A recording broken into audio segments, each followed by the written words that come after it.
You're listening to the Nerd to Know Media Network. Join us at nerdtoknowmedia.com.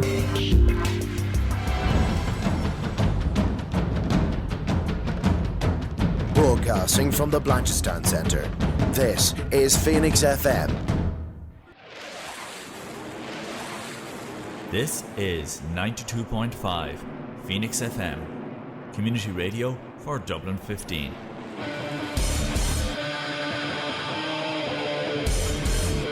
Hey everybody, it's JB Jeremy Borash, and you are listening to Darrow O'Connor on the...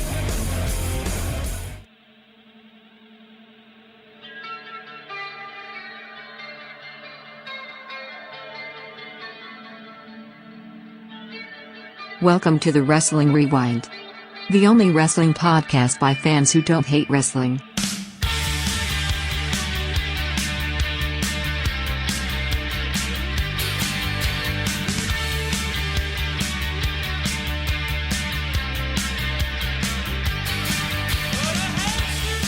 Alright folks, welcome to Phoenix 92.5 FM. This is the Wrestling Rewind. My name is Darrell O'Connor and you are listening to us on a weird kind of a Friday night. Obviously you've listened to us on a Tuesday, but we tape on a Friday night and it's all quiet on the Western Front. Seems like it's wrestling has kind of calmed down a bit. We're not, earth-shattering news isn't breaking. I know AEW there hasn't been an industry overturning revelation in 60 seconds. So. Literally, yeah. It's like oh, Okada debuted. Well, that's cool. It's not like, and that shows you how weird it is. That it's not just like. Can you imagine how huge that would have been exactly. any other time period? Yeah, that's what's blowing my mind. I'm like, the John Cena of wrestling has debuted for AEW, and it's like a footnote, you know. Yeah, it's like a nice bit of and by the way. It's like, oh, that's okay. Isn't that cute? Good. This is what it should. This is what wrestling news should be. It should be this kind of thing. It shouldn't be horrific revelations and investigations and like power struggles and all this mad stuff. It's crazy. So we're kind of back to like normal wrestling news this week, which is kind of weird to say. I can finally talk about WWE 2K24, so we've talked about that as well. Covering obviously AEW really dominating the news headlines this week, and then we will be getting back in the time machine to cover In Your House. Number 9, the international incident. Of course, as I said, my name is Darrell O'Connor. I'm joined by the one and only, you heard him, Mr. 1-0, Martin Herty. How are things, Martin? Oh, Darrell, I'm still coming down from not only that AEW Revolution main event, Sting's literally perfect retirement, but the 3 or 4 like match of the year candidates that were on that show. I swear to God, I was up in this room about 5 a.m. The Young Bucks double super kicked Sting, and I was like, that's the end of it then. The old Stinger doing the good thing, going out on his back like one of the old guys. No, he sits back up, and I wanted to flip the table, pull the curtains down. It was a miracle I didn't burn the house down. It was buzzing. Well, we're glad that didn't happen. And, look, good for Sting. There are some controversy. We'll get into that. Around it, but it seemed to be people liked it, which is good. But yeah, we'll get to that in a second. Again, the biggest news of the week, again, like it literally just broke, is Okada debuting for AEW. For people that don't know who Okada was like probably the biggest star of New Japan, and he is like the John Cena of wrestling, really, next to Shinsuke Nakamura. It was him and Okada, basically, when you thought about modern-ish Japanese wrestling. I'm trying to be very careful because James Truepenny's going to go mad if I don't do it right. So I'm just kind of like, I'm just aware that he is listening to the show. But yeah. Well, I think to put it into perspective for people who mainly just watch WWE, Okada is, in terms of Japanese wrestling, he's bigger than Reigns. Like, Reigns is big now. No, Okada was a legacy lifetime. He would be Cena. Cena, Hogan, he's and generational talent. Absolutely, and carried the industry there for so long. Like, he cannot be overstated how big of a name Okada is. Yeah, and like again, any Wrestle Kingdom you want, like one of the matches that actually I would say, look, if this is your introduction to Japanese wrestling, which I know for our listeners that might be the case. For listeners to the True Pain channel, not so much because this is their bread and butter. But if you're listening to this and you've never heard of Okada before, a match that I'd recommend just anyone in general would be Okada and AJ Styles from Wrestle Kingdom a couple of years ago. Phenomenal match, like pun intended. Just unbelievable. So I would say, look, if I would be one of those people who really enjoys New Japan, but I don't follow it. Like, have you seen that match? Okada, AJ Styles. Oh yeah. It's one of those matches. Whenever I started getting into New Japan, and again, like when I say into New Japan, I mean I watch the G1, I watch Wrestle Kingdom. Yes. And if there are other pay-per-views on, I'll watch them, but I very much do watch the matches of the guys, from like AEW or whatever that I know. And then obviously you watch the Okada match. Obviously you watch, like years ago, you watched the Nakamura match. You watch the Ibushi match, like the big names. Yeah, that's kind of what I do as well. Yeah. Yeah. So I would be like one of those guys who's aware of New Japan, but like you say, are not nearly an authority on it, like Mr. Truepenny. Yeah, like any of the lads that appear on the Truepenny channel, they're the guys to listen to. And again, if you haven't, don't listen to us because we don't know what we're talking about when it comes to Japanese wrestling. They do. Go to the Truepenny channel, check out. I'm almost afraid to name the Japanese wrestlers I like in case I get the name wrong. Pronounce it wrong. That old Sheamus Nakamura. He's deadly. He's deadly. But look, it is, kind of earth-shattering, really, for him to show up in AEW. It's a great boon for them. It's a better fit than WWE, to be honest with you. Okada still has a couple of years left. Like I think he made like 4 billion yen? 4 million yen? Yeah. Something like that. Like it was a lot of money anyway. It breaks down to $2 million a year or something like that. Yeah. Thank God you said yen. I was like, yen. Whoa. Yeah, yen. Like Totally. that's what he's got 4 paid billion. in. Yeah, something crazy. Yeah, it was wild. But again, like obviously this is like his retirement tour. He's trying to like feather that nest. Fair play to him. But I don't think he will do nothing in AEW. I think No. I think with the Japanese guys, they look at wrestling very differently. Like they focus a lot more on things like legacy, and I think this will be, in terms of coming in for a big farewell tour or a career-ending tour, and his first like consistent appearance in the West. And he was in TNA. Did they not bring him in under some weird name and give No. him terrible matches? No, see, here's the thing. The Rainmaker gimmick was after he was in TNA. Right. So he was in TNA first for like a good period of time, and he hadn't broke out. I want to say this the right way because, again, James will be upset. He was in his boy phase. I think that's what they call it. Where they're like boys in a dojo. And he was on, what did he call it? Excursion. I'm trying to be careful with the terms because I only used them right. He was on excursion in the West, and he hadn't come out with his proper Rainmaker yet. So he was there for a while doing everything he does now, but he hadn't really developed the character. I think the better way to look at it now is he's in the West with a character, and that's the difference. Well, then it's not that, we'll say it's the first sort of sustained Western exposure to the Rainmaker. There you go. That's a much better way of putting it. Yeah. But either way, I don't think he's coming in for a big payday and to wave at the crowd. And I think he's coming in to do the matches with Kenny Omega, with Will Ospreay, with... I mean, but look, the payday helped. Oh, yeah, of course.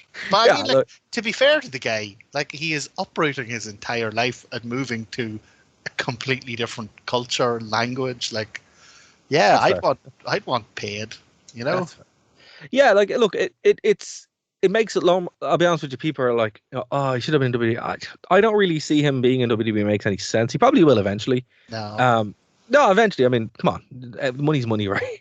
But I agree with you in that. I don't see him fitting in WWE. It's one of those strange things. It's, you see Cody now, and Cody suits that presentation better. the likes of Ospreay and Okada, like they're like Yeah, well, see, AEW. Ospreay needs a talker and to wear a mask and never speak, and then he'd be grand. Bruv. Yeah, I mean that's the thing. Like Will Ospreay is probably the worst. Like he's simultaneously the best wrestler in the world and the worst wrestler in the world at the same time. So, yeah, I mean, he's the kind of guy who wouldn't work in WWE because he couldn't do scripted promos. He can't do any promos. Well, I think there's a kind of a charm when he's let talk, like just kind of naturally and honestly. It's not like spine tingling like what you get with some guys who are amazing, but at least they sound natural and comfortable. Because when you're talking to him in real life, he probably does say bruv every 4 seconds. No, he does. But the thing about it is, it's like, I'll put it this way, right? When Irish wrestlers went over to WWE, or or even Conor McGregor. Conor McGregor had to relearn how to speak, so people can understand him. So he's palatable. You hear it with Conor, you hear it with Sheamus, you hear it with Becky. Yeah, they do this thing where they talk very deliberately and slowly and enunciate. Yeah, because they have to be understood by a mainstream audience. Unfortunately, what they should do. What? They should just do with Irish wrestlers what I wish they do sometimes, but what I wish they would do with Japanese wrestlers. Just let them cut the promo in Japanese and just put subtitles up. Well, yeah, I mean that works just too. Let Becky Lynch go out there and take his Dublin accent and go off. Yeah, but the thing about it is, you will have people complaining about that, right? So it's got to do with a presentation thing, and unfortunately to AEW, it doesn't do them any favors to do this, because it's like, okay, it makes you still number 2, or still makes you more indie because it's a much more indie presentation. Will Ospreay doesn't need anything in the ring. He doesn't need to go to NXT. He doesn't need to learn to wrestle.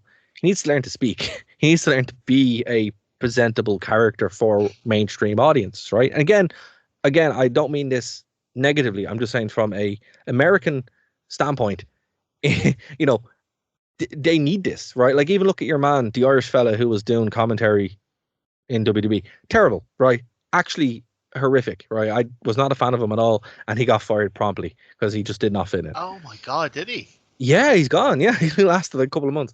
Oof. But yeah, gone completely, or did they put him in a different role, or no? Just Gone completely, and that makes sense, right? He had to relearn how to speak, and he just didn't fit. So it is always a risk.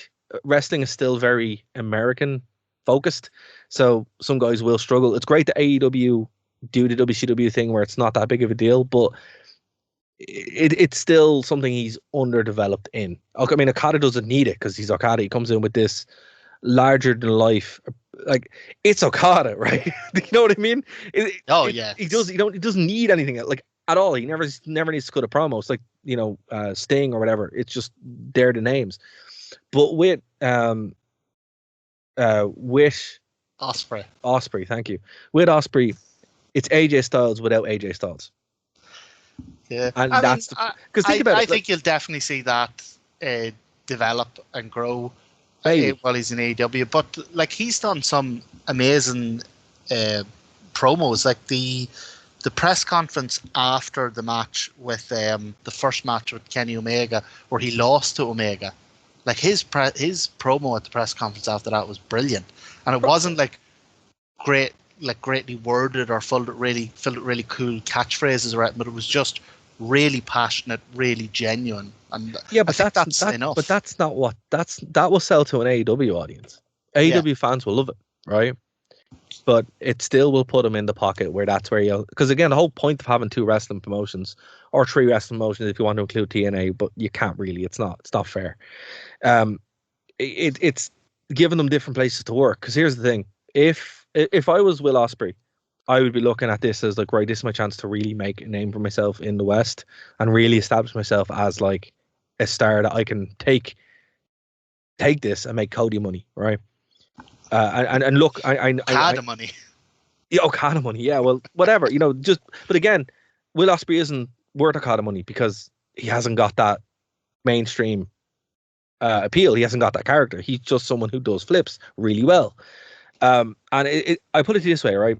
The same thing happened here in 2014. I can't remember when AJ Styles left TNA, but when he left TNA, he was AJ Styles, right? But he had like, there was a bit of he wasn't fully ready for the mainstream. And I remember there was a very similar approach and discussion happening. I'll try to find the show. It's somewhere in the archives. But go back and look at some of the articles, folks, if you don't remember this. But they'd go back and there was a discussion, is AJ Styles ready for WWE? Because he wasn't, right? And he went over to Japan and really, really worked on getting his character ready and becoming a much more serious package. And there's up until he debuted at the Royal Rumble, people were still like, he could go to NXT. And with Ospreay, he'd have to go to NXT, where he is now. So my hope with him in AEW is that when we get phenomenal matches, but we're going to get those anyway. We're going to get the dream matches. We're going to get, all the stars and Meltzer, loving them and all that. That's great, but that was never in doubt. My thing that I'm watching him is, do I still hate every time he opens his mouth? Do I want to listen to what he says? Do I like him as a character? And the answer is no right now. I mean, in the ring, bell to bell, phenomenal. Everything else around it, oh my God, please. I think this will be a big proving ground from in Absolutely, that aspect. Yeah. Because, as you say, even when he was in Japan, yes, he's cutting promos and that, but there isn't as much pressure because you have the language barrier and all that, and there's not a huge Western audience watching, and you can kind of get away with maybe that aspect of your game not being as strong. But look, I don't think to bring someone like him in without a long-term plan for really capitalizing on his incredible in-ring ability, like really capitalizing on that. But here's the thing, Martin, right? Remember, Roman Reigns was mocked from being on the mic, and now he's probably the most successful modern wrestling character ever. It doesn't take much to change that. But it does take someone with a strong hand to be like, look, you need to fix this. And it's not Tony Khan, because it's not Tony Khan. I think you're very unfair to Tony Khan. No, it's not, right? It's not. But the thing about AEW is they have great agents and bookers backstage. And my hope is that someone there actually goes, right, here's what we need to do, and has some sort of, kind of help him get there. Now, again, I don't think it's WWE either that could do it for Will Ospreay. It has to be Will Ospreay to do it. But I do think, look at the people they have there. They have Mox, they have Claudio, they have Daniel Bryan, they have Samoa Joe. They have enough. They have the right people, and I think Sting will probably hang out for a little bit as well. They have the right people there. Sting, Eddie Kingston, MJF, like these are like top level promo guys, Yeah, and they have enough people around them to be like, right, this is what you need to do. This is what you need to change. And I think that will happen. I think that's what will happen. But that, for me, that's what I'm looking for with Will Ospreay and AEW. Because otherwise, what's the point? You haven't learned anything. You haven't developed. You're still just. Well, that's what I was saying. I don't think they'd have brought him in without a long-term plan for that. Like you say, yes, he can do the in-ring stuff, but I don't think they'd bring him in without planning to capitalize on that by really boosting those other aspects of his game. By going, yes, he's going to give us amazing matches, but here's the storyline, here's the feuds that are going to bring him to the absolute next level. Yeah, and I think that I'm really excited for that part. Genuinely. Because it is a whole different ballgame, but if they fumble that, there's a lot of opportunity there to really fumble it. Now, again, TNA have done a pretty good job with him as well, but again, that was more kind of like, oh, thanks for being here. It's not the same thing, But here's the thing, right? So real quick, right? Sting's last match. What did you think of it? It's sensational.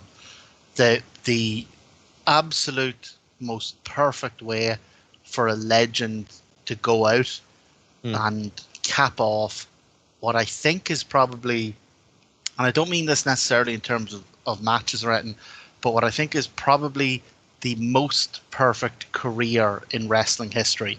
Because Sting went through 5 decades. He was in every single major company that exists anywhere in the world. He had all his titles, all his reigns. You know, he got the glory. He retired on his own terms, with no like debilitating injuries or like, you know, he's not crippled shuffling around the place. There's no like black cloud of allegations or anything hanging over him, or you know, investigations into him or anything like that. He's completely clear of all that. So I think Sting had legitimately probably the best wrestling career ever, and this match was just the perfect way to end it. And I'm so glad that he won rather than, you know, do the traditional thing and go out in his back. Yeah, that's fair. And that's probably why they booked the tag match as well, so they could have Darby doing... Oh, yeah, yeah. You know, they doing all the spots. The whole presentation of Sting in AEW has been really clever. They've been like, look, he's a legend and he's in incredible shape for his age and the career he's had, but he can't go one-on-one. Like, we can't give him a singles run for the world title or something like that. Yeah, so I think it was, I think they absolutely perfectly hid the negatives and highlighted the positives. Oh, very good. Well, that's the main thing. Look, and everybody seemed to have a good time with it. Yeah, it was grand. It's good. Yeah, I mean, it was grand. Like, I liked the having the three Stings there. I thought that was pretty cool. And yeah, look, it was interesting way to see him win. You know, a tornado tag team match was the right way to do it. It really was. Oh, yeah. But yeah, look, it's in the books now anyway, and it was the biggest gate for AEW, I think, since All In as well. So that was pretty good. I think they really did capitalize in the right way. In the right way, like booked a show that was all geared towards it and didn't seem like it took away from it. It was crazy. Like we talked about this last week. It kind of felt bad. I kind of felt bad for everybody else on the card. But it was a good show overall. I did before it, but when the actual pay-per-view happened, I thought it was incredible. It felt like it had a great card and Sting. You know what I mean? But like it was two separate things you were buying. Capping it off, yeah. Yeah. No, like on any other night, there was 3 or 4 matches on this would be match of the year contenders. Only they happened on this pay-per-view. You know. Yeah. No, that was pretty much my takeaway from it as well. What was I going to say? So we'll just next week be getting over the arrival of Kazuchika Okada when we have the arrival of Mercedes Moné. Yes. So she'll be debuting at AEW's Big Business on the 13th of March. How do you feel about? I mean, pretty clear lines on like Cody's more suited to WWE, Ospreay or Okada are more suited to AEW. Where do you think Mercedes falls? I don't think Cody's suitable for WWE. I think Cody's not suitable for anyone. You think Cody's suitable for Stardust retirement home? No, Stardust or Damaged. I mean, Cody is not. You know, that's a whole other thing. Like I do not. Dashing? Dashing, Damaged, or Stardust. All way they're far superior than whatever Cody Rhodes is now. Look, I'm starting to get the impression that you don't have adrenaline in your soul. Cody. Can I just say one thing? Actually, people are like, he's so over, right? And then they'll post a video of people cosplaying as him and singing the song. I'm like, yes, the song is over. You take away the song, he's not over. But that, I find that a lot with WWE particularly. Of course it is. Yeah. Really like everything except the wrestling. They love the entrances. They love the promos. You know, they love like that not WrestleMania, Elimination Chamber pay-per-view that happened in Australia. Right. I didn't even watch it. I saw someone tweeted that it was a 5-hour pay-per-view with 1 hour and 40 minutes of wrestling on it, and I couldn't bring myself. Well, here's the thing. It's not like wrestling is a very small element. Like I don't know if you've seen the video. Now it is by Max Landis, who obviously we will leave it there because we're on radio. But it's called Wrestling Isn't Wrestling, and the end of it is wrestling is about everything except wrestling, and that's kind of true. But look, I think WWE is about everything except wrestling. AEW and New Japan tend to focus a lot more heavily on the in-ring stuff. But New Japan is like that's the style of wrestling, and AEW is booked by it's booked by Tony Khan. Genius. I would not say genius. I would say there are geniuses working there. AEW has 4 or 5 guys who you genuinely have to wonder sometimes if they don't know that it's a work, whereas Japan has a company that doesn't know it's a work. Yeah, well, that's because in Japan it usually isn't. They're like, we're just going to hate each other, and that's it. Yeah, look, there is a difference there. I mean, when you're watching AEW, you kind of know what you're going to get. And if you get over in here's the thing.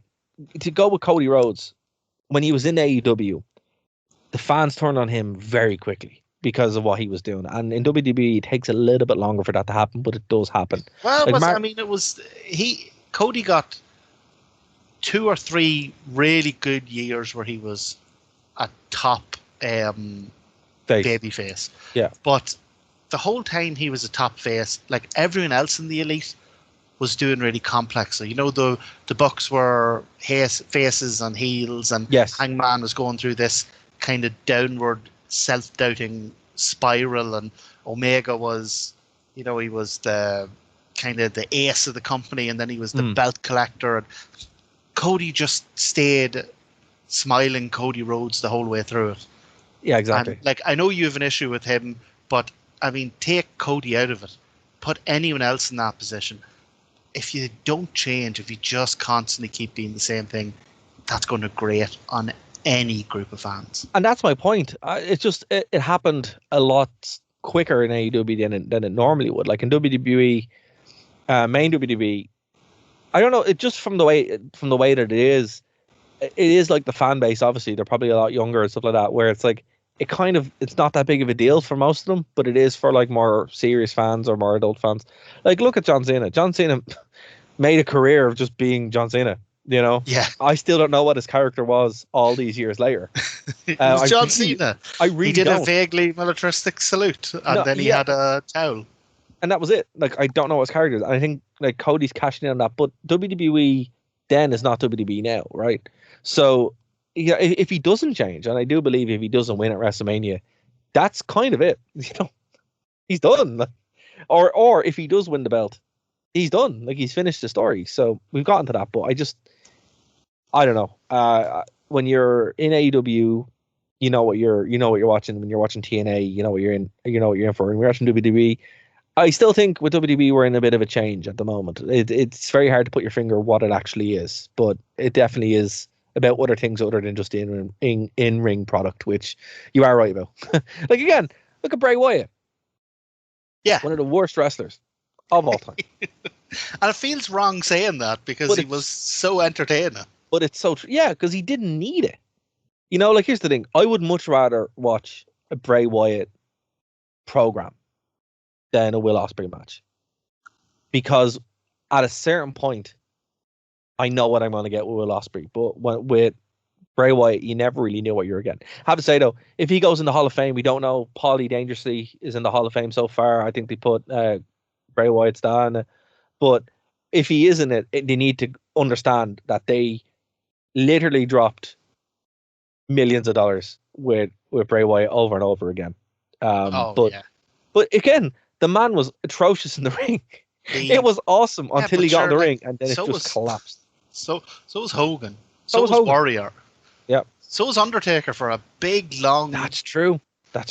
Most of Undertaker's streak at WrestleMania is... You know what we're going to do? You know what we're actually going to do? Before Mania, we're going to watch the streak. We're going to do that. We're going to watch the streak, and we're going to go through it week by week. We'll do like 3 or 4 in a row. Yeah, love that. Yeah, and I think you know what we'll do? We'll try to be unbiased and just watch it for what it is. And I think for a match. Yeah, because like in my head I already know how bad a lot of it is, but I haven't actually sat down in a while and watched them. I think we'll do that. I would argue that for a long time at the start of his career, Undertaker was terrible. But that was Yes. partly down to the character. Yeah, I think you're right. Yeah. And then for a long time, at the end of his career, Undertaker was terrible. But that was down to just Age and the man and where, being yeah. bait up and everything. But Undertaker was only actually good in the ring for probably a relatively short period of his career. I think it's from 1996 to 2012. Maybe That's even about not it. that long. But that sounds about right. Yeah. That sounds about right. Yeah, like give or take. But I think like the things that people look at and go, Taker's career is here. I think it's from that time period. One thing as well, before we move on, and I want to be really quick on this. You disagree with me that Sting and Taker will happen? 100%. I'm going to go on record on the show. I'm going to go on record on the show. Am I finally going to win one of these? No, I'm going to go on record and say it, right? If Sting and Taker doesn't happen within a year, it's never going to happen, right? I do believe we will have Sting versus Undertaker in some kind of fashion. It won't be a one-on-one match because that would be horrific. I do think it'll be some kind of cinematic thing, and it will happen within a year. If it doesn't, it will never happen. But I will go on record and say, if it's going to happen, it's going to be in the next year. If it doesn't happen in this year, it will not happen at all. I'm going to hang. I'm going to drop that prediction in. That's risky because your predictions have been so good the past 2 years. Well, look, as I said, if it's going to happen, it's going to have to be this year. And if it doesn't happen after this year, it's never happening. So from now until WrestleMania next year, it'll either be at WrestleMania or it'll be a Saudi show. But it won't be an in-ring thing. It'll be a stare down. It'll be some kind of thing that, because Sting's really old and Undertaker is too broken down. So their only choice is a cinematic thing. I'm seeing a massive amount of push for it. And if we've seen anything, when that starts to happen, particularly with Triple H in control, stuff happens. So I'm just going to leave that one there, Martin. We will go back to it, but if this happens, I mean, I don't think so, because I think Sting's at the stage of his career where he doesn't need the money, he doesn't need the payday. He's gotten that huge send off. He doesn't need the adulation of the fans. I think he's at the stage in his career now where he's thinking legacy, and he's going, I have left in a way hardly anyone, maybe nobody, has ever done before. Had this huge long career, and I've come out alive the other side of it, unhurt, and I've left this amazing legacy behind, and I don't think I'm going to fiddle with it, for the risk of, to throw another couple of million in my account. No, see, I don't on even the think off chance that I don't even think dropped in my head, or I don't even think it's money. The only reason why I'd say, the only reason why I think this is a goer, Sting joined WWE for this match. He originally agreed the match with Seth to get closer to Taker. It is a thing he's always wanted to do. I don't know if Taker's the same, but the fact we know cinematic matches can be done, and some of them are pretty good, some of them weren't. I think they're great. It is a thing that can be done. It's just, we will see. But you're probably right. I just think, given the age of everyone involved here, if it doesn't happen within next year, it's absolutely not going to. But now's the opportunity to do it. I mean, look, Undertaker showed up at Saudi Arabia to give a trophy to a bunch of lads at a soccer tournament. Taker's doing this stuff anyway, right? Sting is probably out of his contract now. He can kind of do what he wants. It won't be a long-term thing. It won't be for a belt. It might not even be a match, but it will be some kind of confrontation. Could be a confrontation, but Sting and Undertaker will stand, looking at each other, do spooky things, and that'll probably be it.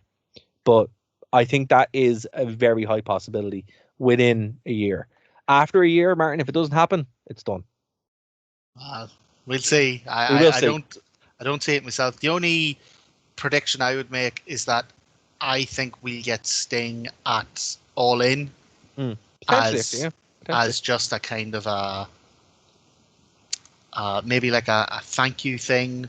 Maybe he'll do some sort of belt presentation if they drag out this tag team tournament, or potentially, bit of a long shot, he might be the first inductee into like an AEW Hall of Fame. That could be it too. That could be it too, because he was the first inductee in TNA Hall of Fame as well. So That's right. And there is a Pro Wrestling Hall of Fame. There is not like affiliated to any one company. Yeah. So look, we leave that one there, but I wanted to get that on record while we're taping. So we're going to hop in the time machine all the way back to July 1st, 1996, Vancouver, British Columbia in Canada. In General Motors Place, attendance was 14,804. And this, of course, was In Your House, number 9, International Incident. Martin, look, this show, we've gone through these, and they've been a bit of a slog. And every week I've had to promise you they get better, Dara. I promise. You know what? I've been sitting here going, okay, and there has been some notable absences that where the quality dipped. They were obviously the New Age Outlaws, who were both former number 1 contenders, 3 seconds away, just 3. They would have won. That's it. And Double J, Jeff Jarrett, right? I just wanted to call out that on the show that has one of the Outlaws on it, it actually starts to go up again. So we had the introduction of the Smoking Guns, Bart and Billy Gunn, with Sonny, which I actually forgot Sonny managed them, opening up the show, and it actually got really good. I mean, I was actually quite not a fan of this show. I wouldn't watch it again, but everything it wasn't the slog that some of the other ones were. The main event lost me. I'm not gonna lie, because I hate 6-man tags, but we'll get to that. But the rest of the show I actually really quite liked. Did a really good job introducing Mankind, which is our first appearance of Mankind so far chronologically. Austin had a pretty good match with Mark Merrow, and Taker had a match. First appearance, I think, of Stone Cold. Stone Cold. He just won the King of the Ring, and then Undertaker had a match, and that's all it was, with Goldust, which, So look, what did you think overall before we go in match by match? Yeah, overall, this is, for me, like, you can look at this 2 separate ways, at the WWF and the way it was going at the time, or as part of this In Your House arc we're doing. And I think for both of them, this is by no means a fantastic pay-per-view, but it does mark a kind of a turning point. You can start to see things getting better. You can start to see matches, styles going in a different direction with the kind of people they're bringing in, like Mick Foley. You can start to see things getting a wee bit more risque with the likes of Goldust and Shawn Michaels. I think this is not a great pay-per-view, not a terrible one, but definitely hints at better things coming. Absolutely, and it's one of the bright spots in this, where it's looking more like I don't want to say modern product, because it obviously isn't. It's like nearly 30 years old, but modern presenting, right? Where it's like the storylines are a bit more developed. It's not as silly. Jerry the King Lawler is hilarious actually on this show without being too Jerry the King Lawler. I think this is my favorite presentation of him actually, because he is genuinely funny. The commentary team's pretty good. It's Vince, JR, and the King. A really good 3-man booth actually. They all play off each other quite well, and I kind of wish we had more of this. It's funny that Vince is on this, and WWE's relationship with him haven't gone through the network and blurred him out yet, have they? And blurred him out, yeah. Which is in 2K 24 they actually do blur out Vince McMahon. So that is bizarre. It's insane. So maybe when this goes to Netflix that might happen, but we don't know. It's actually mad. Like, we obviously don't want to get taken off track, but it is mad when you think, what will Netflix do with that library? Yeah, because like when you're watching the show, it's like, are you going to replace him? You might re-record the audio or something, because he's a commentator on the show, and he's he's all over it. Like, so it's very, very hard. So that was just one thing I wanted to mention real quick. But look, the first opener. I tell you, the other thing I want to get into just before we start the matches is this it's a B-level pay-per-view. It's very B-level. Yeah, it's not great. It's not terrible. But it's not great. But my God, this crowd is super hot. Yes, this crowd is really hot for it. It's 14, nearly 15,000 people in attendance. They're absolutely rabid. At one stage, I don't know if it's accidentally or not, but they knocked down the barrier while Shawn Michaels is coming in. Yeah. Right. This is only the second time they've been to Vancouver. Vancouver is a red hot wrestling city, but for some reason, big companies hardly ever go there. Like AEW is going to Vancouver in the next couple of weeks, and all their other weekly shows, you know, they've been kind of stagnating around 3,000-4,000 for their weekly shows everywhere they go. Bam, they head to Vancouver and they're looking at 7,000 or 8,000 like tickets sold, and they're still, you know, more than a month out from the show. Vancouver's It's very much the same as Dublin and London. Yeah, but they never go. No, they never go. It's Look, here's so the thing. weird. I think it is just like logistics, where like Saudi Arabia, obviously they're going over and getting paid like ridiculous amounts of money for it, but those market, like, that's a hot crowd as well. Not only because it's very warm, but because they're actually all into it and they don't get it. I mean, if you're deprived of something like WWE or AEW or, you know, even TNA, NXT, mainstream wrestling, it's going to sell. You know, it's just a case of they can't. The thing I can never understand with Vancouver, though, is that it's literally just over the border from the US. Like, yeah, but I went out on Paddy's Day in Vancouver and woke up in Portland. Like, so it's not that far. Well, no, but think about it this way, right? There's a reason why Ohio is such a big wrestling city. Like, if you just hang out in Ohio for like 2 weeks, you'll either be hit by AEW or Raw. It just shows up, and it's just because they're going up and down the East Coast, going over the West Coast, and then up. They very rarely go over to the West Coast as well. It's kind of a big deal. They do it for a series of shows. Even at WrestleMania, they're doing a bunch of shows in New York and then going up to Philly. You know, it's just logistics. It's just purely logistics. Just I think, the cost of moving everything basically across a continent.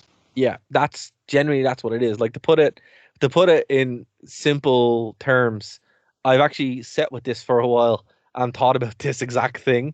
That's all it is. When you look at how WWE tours today, because they're like the best gauge of this, and any other company that's tried it will have to kind of base on WWE. WCW did something similar, but in the South, it's still the East Coast. That's where they are, you know, and it's unfortunate. It's just kind of how it is. They may or may not go over to California, but if you notice, when they do, it's a big deal because it's cross continent. You know, it really is. Okay, so look, we only have 19 minutes left, so let's kind of get into this. Go. The Belladonnas, Skip and Zip. I hate this team so much. I can't even put it into terms how much I hate them. It's a lot, and it's not because of anything personal. Like, I don't dislike the people. Like Chris Cardino is Skip, and Zip is Thomas Pritchard, Bruce Pritchard, right? Yeah. But oh my God, it's the worst team I have ever seen in my life. I mean, I like the Smoking Guns. I love Sonny. And even when the Body Donnas came out, it's like, I can get behind a team called the Body Donnas. You know, it's kind of, you could see them being like prima donna heels or whatever. But Skip and Zip, I don't know what it was about those names, but I almost instantly stopped caring about this. Yes. As soon as the announcers gave their individual names, I just stopped caring. Chris Candino, Dark Side of the Ring actually is really good if you want to watch that after listening to this. And obviously Sonny and Chris Candino were dating. And Chris Candino's story is quite sad. But Bruce Pritchard, right, at this point, I can't remember if he's Zip or what. Is he Zip or Zip? Which one? Zip or Zip? Which one is he? Is... See, that's the thing. Zip. He's Zip, right? He looks way too old to be in there. Do you remember? I don't know. It's not even Bruce Pritchard. It's Thomas Pritchard. It's Bruce Pritchard's older brother. So he's even older. Oh, wow. He's older again. He's okay. Older than Bruce. Yeah, this isn't like an ageist thing or like that, right? It's just like a clash that doesn't make sense, right? The lads in there are like young guns and they're supposed to be presented that way, right? And you have Zip in there and he's 15, 20 years older than them. It's very don't much... call him Zip.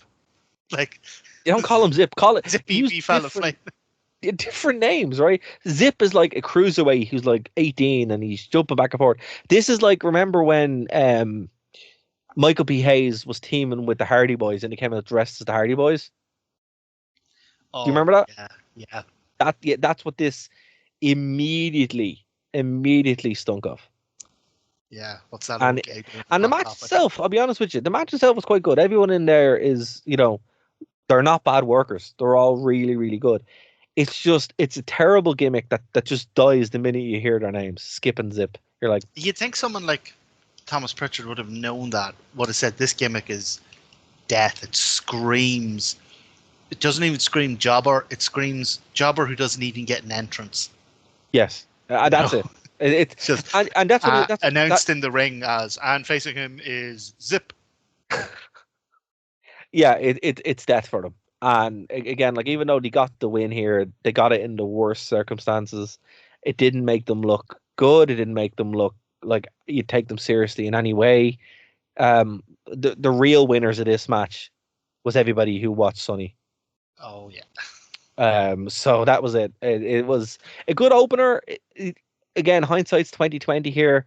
I think the body Donis could have been better if the names had been different, if the presentation was a little bit different. But then again, it kind of was 1996. I also would have taken 4 or 5 minutes off this and put it on the Mankind match. Yes, which again, Mankind defeated Henry O. Godwin. The only reason why Mankind got such a really strong performance, and my God, he looked like a killer in this, is because they were building up to his feud with they were building his feud with Taker, but they were building up to his match at the Boiler Room Brawl at SummerSlam 1996, which happened a month later. So it was trying to portray him as strongly as possible, and he really, really looked like a killer. He did. He looked amazing here. This whole pay-per-view is kind of a story of not so much the people who were there as the people who weren't. So obviously in the main event, we'll get talking about it. We were supposed to have the Ultimate Warrior. We'll get into why he wasn't there. But this match wasn't supposed to be against Henry Godwin. It's supposed to be Mankind versus Jake the Snake. Oh, wow. Okay. But Jake at that stage had sort of fallen off the wagon again, and wasn't fit for presentation, unfortunately.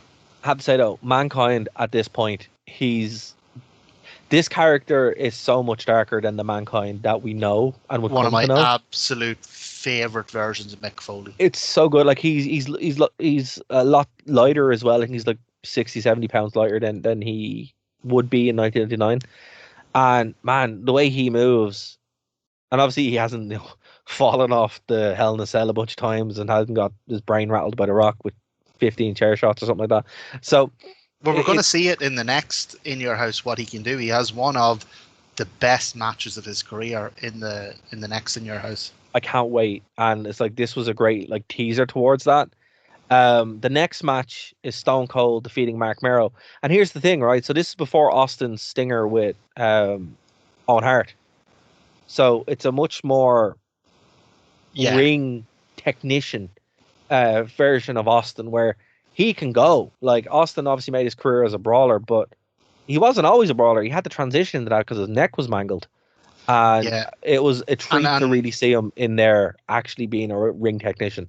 And a treat to see him in there with someone else who can really go. Yes, exactly. A fully healthy Austin with a very, very underrated Mark Mero. Mark Mero was phenomenal. It's really sad to see Mark Mero, in hindsight, see what would happen to him.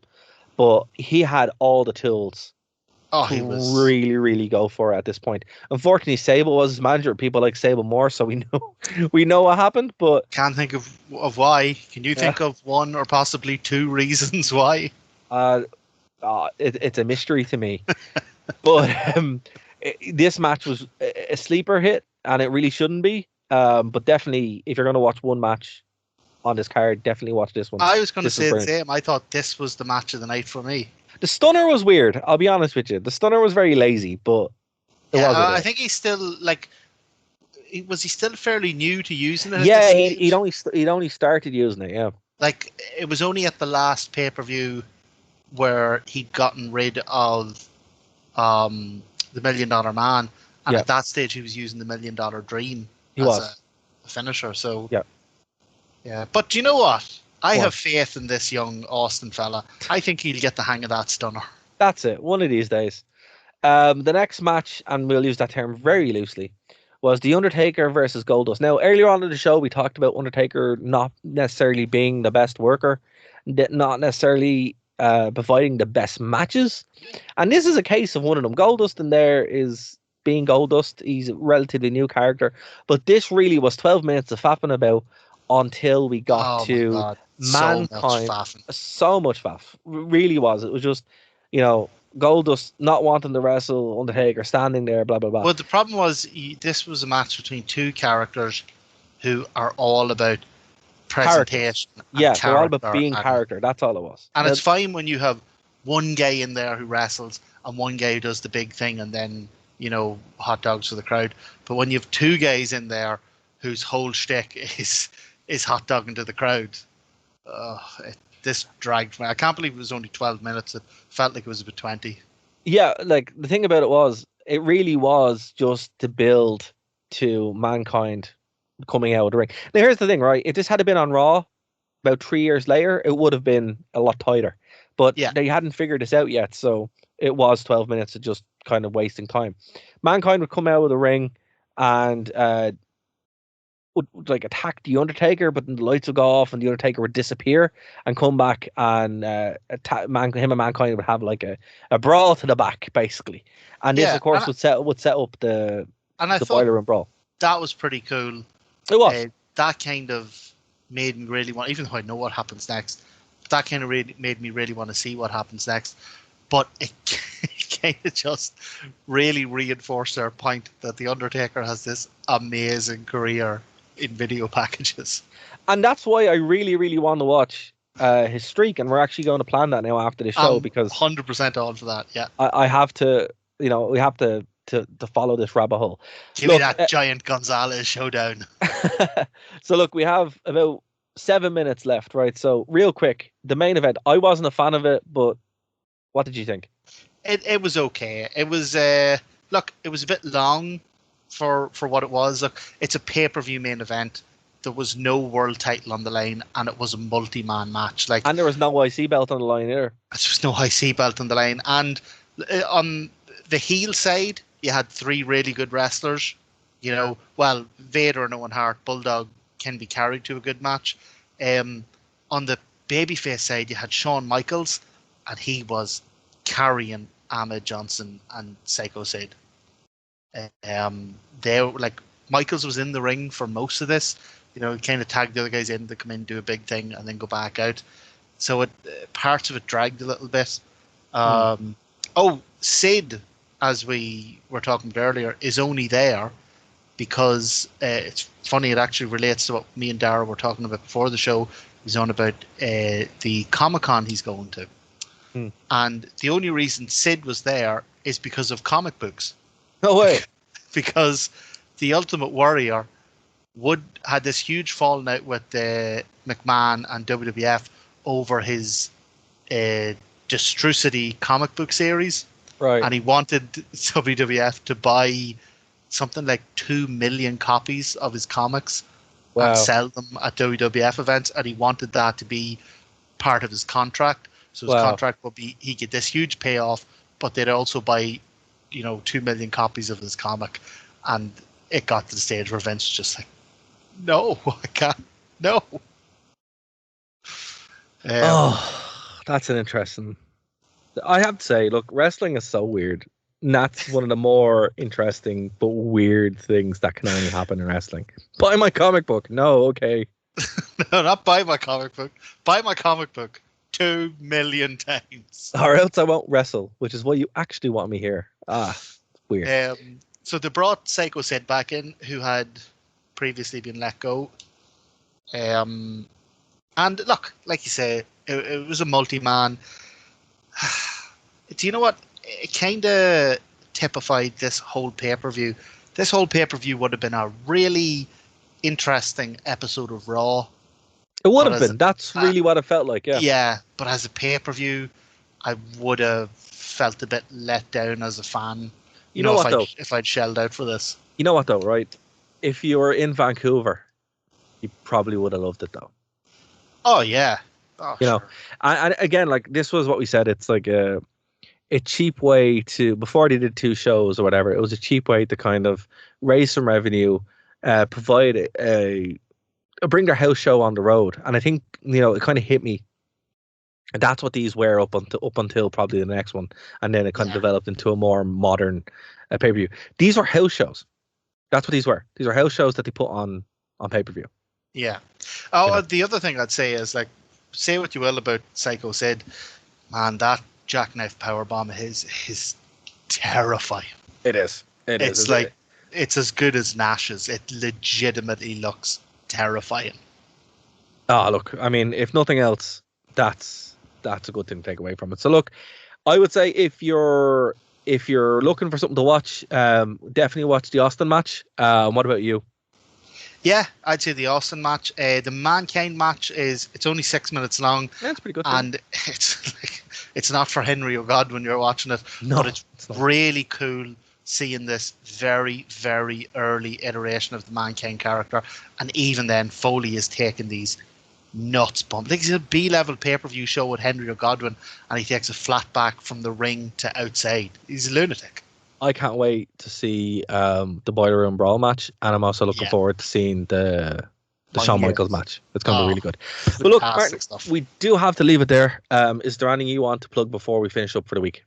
No, it's just, it's so nice to get on to our wrestling podcast and talk about wrestlers and wrestling and nothing else. Yeah, it's a bit of a change. We've kind of talked about everything else except for the wrestling. But look, I would say, folks, our Patreon is there. Go over to nerdtoknowmedia.com, go over to thewrestlingrewind.com, and our Patreon is there. There's different tiers. Martin, what can the good folks get if they want to give us a rennet? Oh, well, let's not get way ahead of ourselves. Okay. You build your way up to a rennet. You might want to give us an X-Pac Euro, but if you weren't aware of what X-Pac shouts at the start of his entrance song, then you owe us an X-Pac Euro. You might want to sign up for the Punk Penny every day until CM Punk returns, and then a penny every day until he inevitably implodes again. Or if you're a real fan and you want something really special, you might throw us an old rennet, which is tenor spelled backwards. And that gets you a shout out on the show. You get to give us your legally distinct Bahuli list. We'll have a crack about it. We might even get you on the show to talk about your legally distinct Bahuli list. Legally distinct, we have to say that. But pride of place in your house will go a handwritten letter from the Wrestling Rewind, handwritten backwards. You won't find a deal anywhere else like that, folks. Madness. I don't even know how we can afford to do it. I know, it's crazy. Only because you went it doesn't make any sense. Well, look, if that sounds like something you want to do, we definitely appreciate it. Go over to the Nerd to Know Media website, the Wrestling Rewind website. They're all there. Our social media now is actually being used, so if you want to follow us, you can go over to, I think we are on Facebook, and we're also on Instagram, and they're being updated. Instagram and Twitter. And Twitter as well. I'm actually going through the shows and putting them up. What are we not on? We're not on TikTok.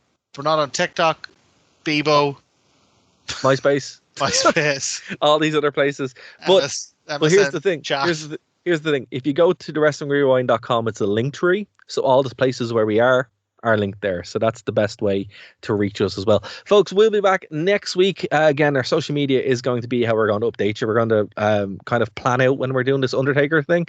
And until then, we will say goodbye, and we'll see you next week.